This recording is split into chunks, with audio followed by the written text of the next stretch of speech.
Haleluya, puji Tuhan. Bapak Ibu saudara-saudari yang diberkati oleh Tuhan kita Yesus Kristus, salam sejahtera buat kita semua. Bapak Ibu saudara, kembali lagi kita dalam renungan kita di malam hari ini. Tapi sebelum kita akan mendengarkan kebenaran firman Allah, terlebih dulu mari kita tundukkan kepala dan kita berdoa. Bapa, kami bersyukur dan berterima kasih untuk segala kebaikan-Mu, untuk segala anugerah, segala keberkatan yang kami nikmati sampai hari ini. Kami menikmati begitu banyak berkat yang Allah berikan, berkat perlindungan, berkat kesehatan, bahkan masih banyak lain lagi yang kami nikmati, terlalu banyak, sehingga hanya bisa ucapan syukur yang kami naikkan di hadapan-Mu, karena kami bersyukur Allah yang kami sembah adalah Allah yang baik, Allah yang tidak pernah meninggalkan kami.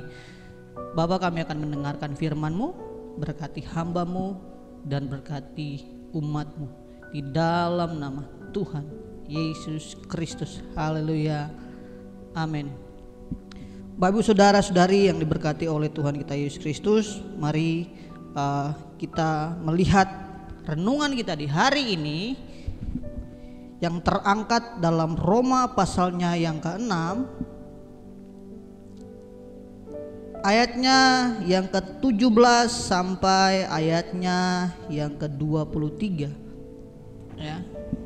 Ayatnya cukup lumayan panjang, tapi mari kita baca dengan seksama, dengan penuh pengertian, sehingga ada berkat yang kita terima setelah kita membaca firman Tuhan. Roma pasal yang ke-6 ayat yang ke-17 sampai ayatnya yang ke-23. Demikianlah firman Tuhan. Tetapi syukur kepada Allah, dahulu memang kamu hamba dosa, tetapi sekarang kamu dengan segenap hati telah mentaati pengajaran yang telah diteruskan kepadamu. Kamu telah dimerdekakan dari dosa dan menjadi hamba kebenaran. Aku mengatakan hal ini secara manusia karena kelemahan kamu. Sebab sama seperti kamu telah menyerahkan anggota-anggota tubuhmu menjadi hamba kecemaran dan hamba kedurhakaan yang membawa kamu kepada kedurhakaan, demikianlah hal kamu sekarang harus menyerahkan anggota-anggota tubuhmu menjadi hamba kebenaran yang membawa kamu kepada pengudusan. Sebab waktu kamu hamba dosa, kamu bebas dari kebenaran, dan buah apakah yang kamu petik daripadanya?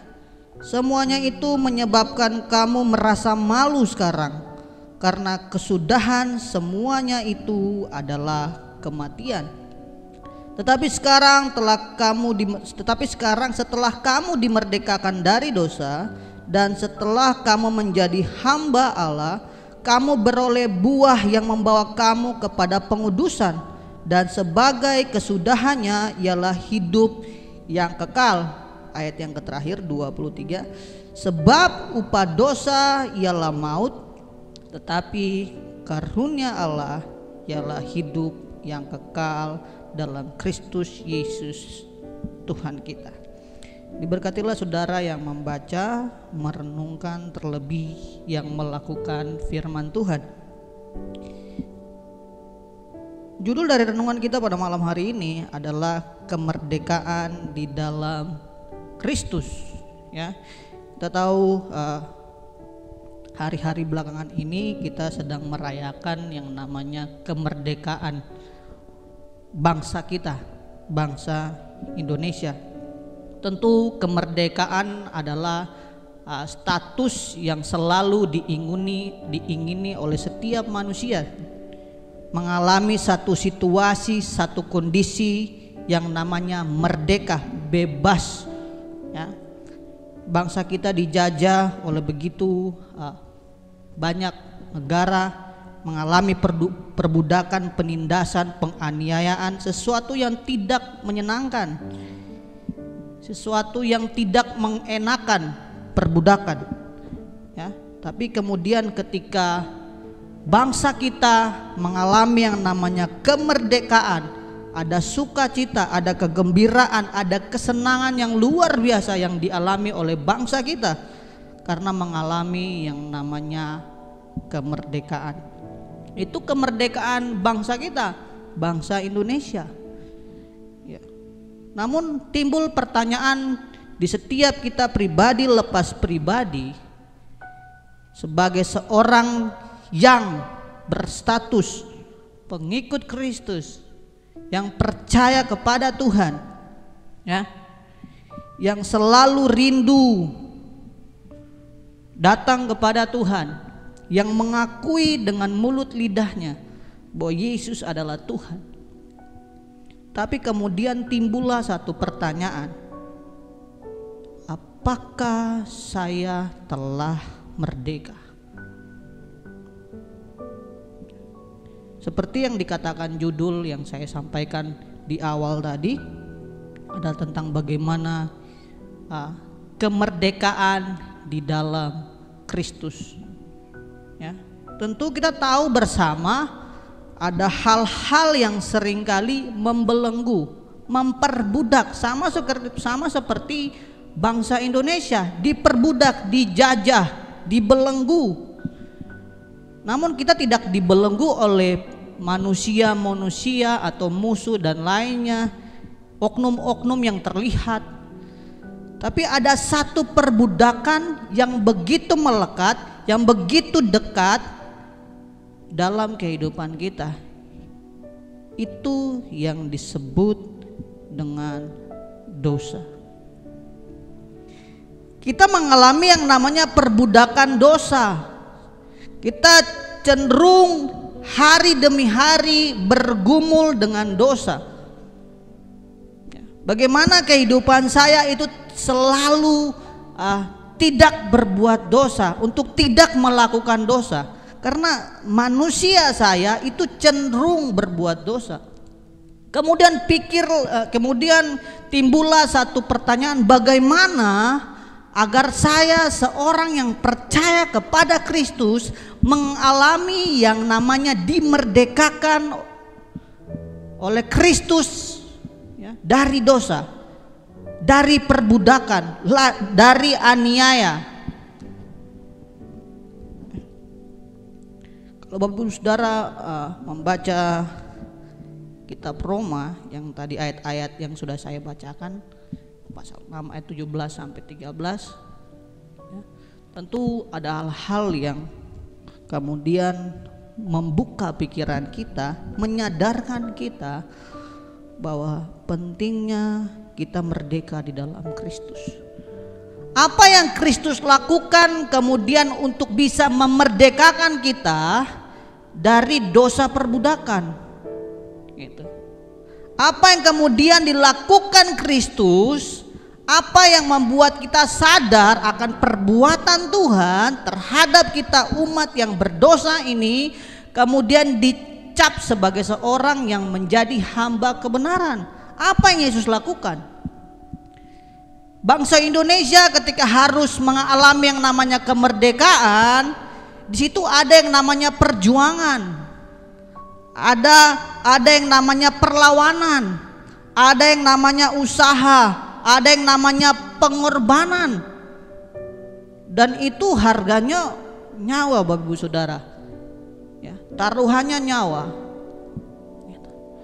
Namun kemudian kita melihat apa yang Yesus lakukan buat kita yang berdosa ini, agar kita merdeka, tidak dicap lagi sebagai manusia yang berdosa, hamba dosa, tapi kemudian kita menjadi hamba-hamba yang kebenaran, umat yang dikasihi oleh Allah. Tentu semua kita tahu, ya, tentang apa yang Yesus lakukan terhadap kita. Dia datang dari surga, dan kemudian karena cintanya yang begitu besar, kasihnya yang luar biasa, yang tidak terbatas, kemudian melihat kita manusia-manusia yang berdosa ini, yang selalu bergumul, yang selalu berjuang untuk terbebas dari perbudakan ini, sehingga Allah yang penuh dengan kasih kemudian turun mau menyelamatkan kita. Allah yang penuh dengan cinta dan kasih, yang penuh dengan belas kasihan, kemudian mau turun untuk menyelamatkan kita. Sehingga kita yang tadinya menjadi malu karena dosa yang kita lakukan, seperti ayat tadi katakan, apa akibat dari ketika kita berbuat dosa? Malu terhadap diri kita secara pribadi, malu terhadap orang lain, terlebih kita malu kepada Allah. Itu salah satu akibat ketika kita melakukan pelanggaran, ketika kita hidup dalam perbudakan dosa. Satu konsekuensinya, satu akibatnya adalah malu. Dari sekian banyak akibat, satu yang tadi dijelaskan di Alkitab, ayat-ayat yang sudah kita bacakan tadi, perasaan malu. Saya telah berdosa kepada Allah. Kalau kita melihat di 1 Petrus ayat 1, ayat yang ke-18 dan ayatnya yang ke-19, ini yang Yesus lakukan. Sebab kamu tahu bahwa kamu telah ditebus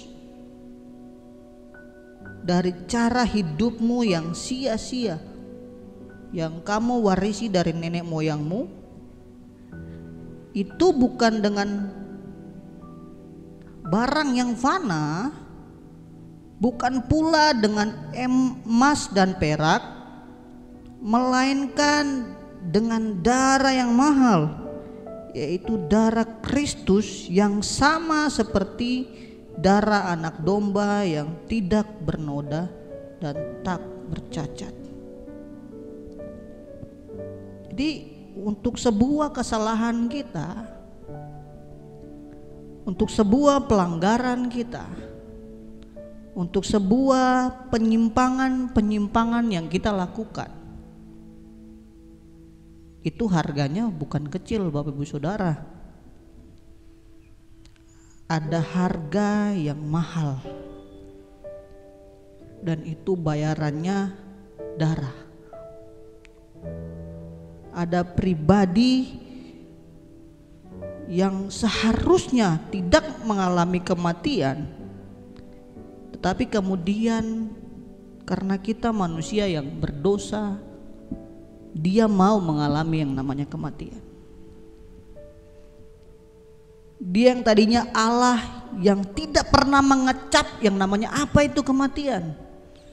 Seharusnya kematian itu menjadi milik kita, karena kita yang salah. Jangan bilang saya berdosa karena Tuhan tidak jaga, bukan. Itu karena kecenderungan manusia kita. Kita cenderung mengikuti apa yang kita mau dibandingkan apa yang Allah mau. Terlalu banyak perintah, terlalu banyak aturan, terlalu banyak nasihat yang Allah berikan kepada umatnya untuk kemudian itu ditaati sebagai standar hidup dalam kebenaran. Tapi seringkali kita melanggar hal itu. Sehingga saya ingin kita semua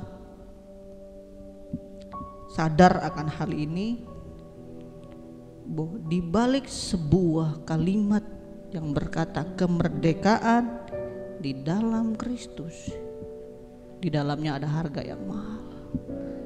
Nah, kesadaran akan hal ini harus timbul.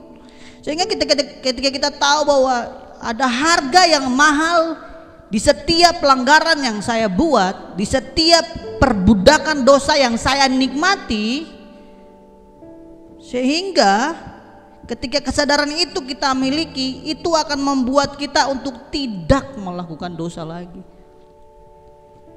Perempuan yang didapati berzina, Yesus tidak menghakimi, Yesus tidak lempar dengan batu. Meskipun hukum yang berlaku harus lempar dengan batu, tapi Yesus berkata, aku pun tidak menghukum engkau, pergilah dan jangan berbuat dosa lagi. Itu yang harus kita lakukan. Ketika kita terima yang namanya pengampunan, ketika kita merdeka di dalam Kristus, menikmati kasih karunia, tidak mengalami yang namanya kematian. Ingat pesan firman Tuhan, pergilah dan jangan berbuat dosa lagi. Saya kira kesadaran ini yang harus kita miliki, karena setiap pelanggaran kita itu ada harga mahal yang harus Yesus lakukan. Jadi ketika kita mengalami yang namanya pemulihan kemerdekaan, diberkati oleh Tuhan, ya, ingat pesan firman Tuhan, pergilah dan jangan berbuat dosa lagi.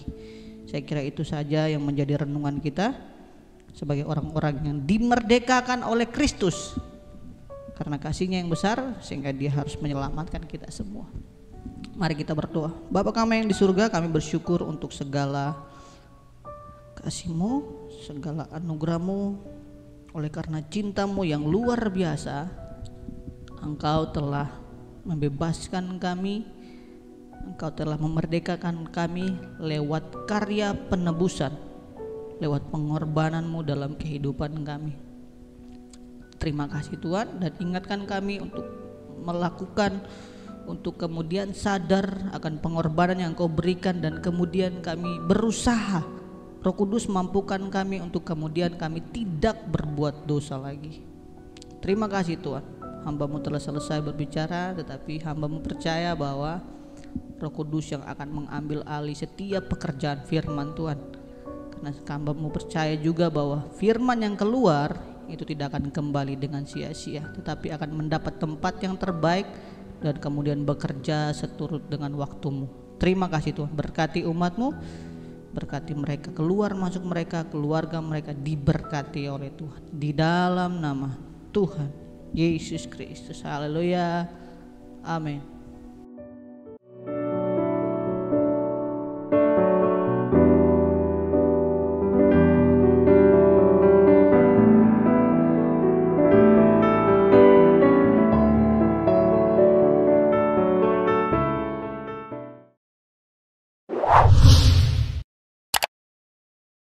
Subscribe channel YouTube GPDI Efrata Yogyakarta dan aktifkan lonceng notifikasinya untuk mendapatkan informasi seputar live streaming dan video khotbah terbaru lainnya.